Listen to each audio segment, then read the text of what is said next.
आज हम आप लोगों को क्लास 12th का एक्सीलेंट बुक का ये जो एक्सरसाइज है 43, जो हमारे क्लास 12th के बोर्ड एग्ज़ाम में 5 नंबर के आते हैं, पैसेज ट्रांसलेशन को आज हम आप लोगों को बहुत ही इजी वे में बताने जा रहे हैं। तो शुरू करते हैं वीडियो को।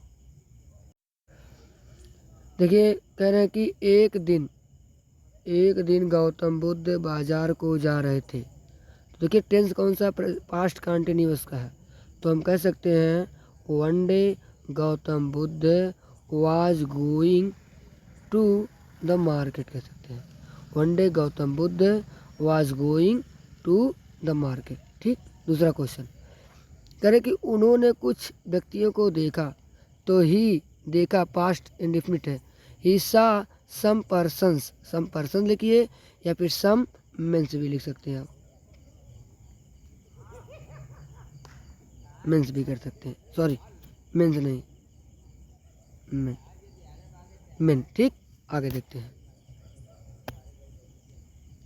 करें कि वे सब चिंतित थे, तो वे सब चिंतित को हम लिख सकते हैं all of them were worried. ठीक।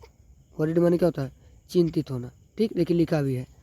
अगला देखते हैं कि गौतम बुद्ध ने उनमें से एक व्यक्ति से पूछा। देखिए, पास्ट इंडेफिनिट है, तो बोलेंगे Gautam Buddha asked one of them का मतलब होता है एक व्यक्ति से पूछना। ठीक।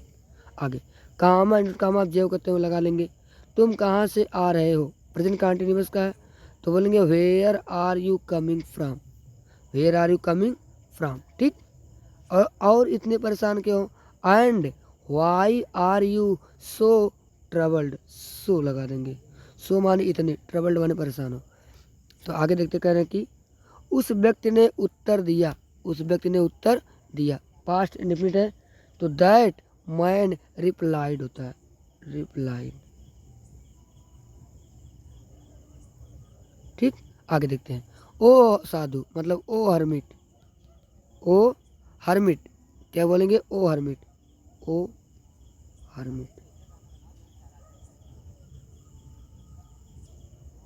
ठीक। या ओ हर्मिट के स्थान पे आप सेज भी लिख सकते हैं, सेंट भी लिख सकते हैं। ठीक। आगे देखते हैं। अब क्या है, करे कि हम राजा के महल से आ रहे हैं,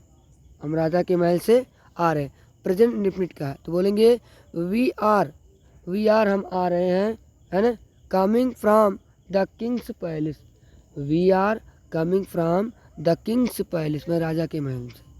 हम एक डाकू की शिकायत करने गए थे। देखिए, पास्ट परफेक्ट का है, तो बोलेंगे वी हैड गॉन, हम गए थे, टू कंप्लेन, शिकायत करने, है ना, एक डाकू की, अगेंस्ट, ये कंप्लेन के साथ अगेंस्ट फिक्स्ड प्रीपोजिशन है।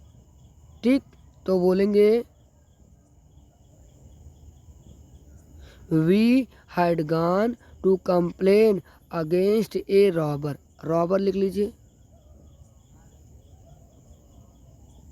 चाहे डकैत लिख लीजिए, DACOIT। ठीक। आगे देखते हैं। यह सुनकर गौतम बुद्ध ने कहा, तो बोलेंगे हियरिंग दिस, प्रेजेंट पार्टिसिपल का प्रयोग करेंगे, हियरिंग दिस कामा गौतम बुद्ध ने कहा, मुझे उस डाकू के विषय में और अधिक बताओ, टेल मी मोर, यानी मुझे और अधिक बताओ, अबाउट दैट रॉबर, उस डाकू के विषय में। देखिए, विषय के लिए अबाउट का प्रयोग करेंगे। ठीक। आगे, ना कि सब्जेक्ट का। तब उस व्यक्ति ने उत्तर दिया, देन द मैन सेड कर सकते हैं, या रिप्लाइड भी कर सकते हैं, वह डाकू बड़ा भयंकर है, that robber is very terrible लिख लीजिए या फियरफुल लिख लीजिए, फियरफुल। ठीक। आप इसको टेरिबल ही कर लीजिए,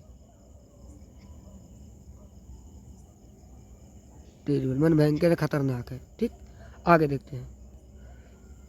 कह रहे हैं कि वह चीते से भी अधिक ताकतवर है, तो बोलेंगे ही इज स्ट्रांगर, है ना, देन द टाइगर से कर सकते हैं, he is stronger than the tiger, या फिर he is more powerful, than the tigers.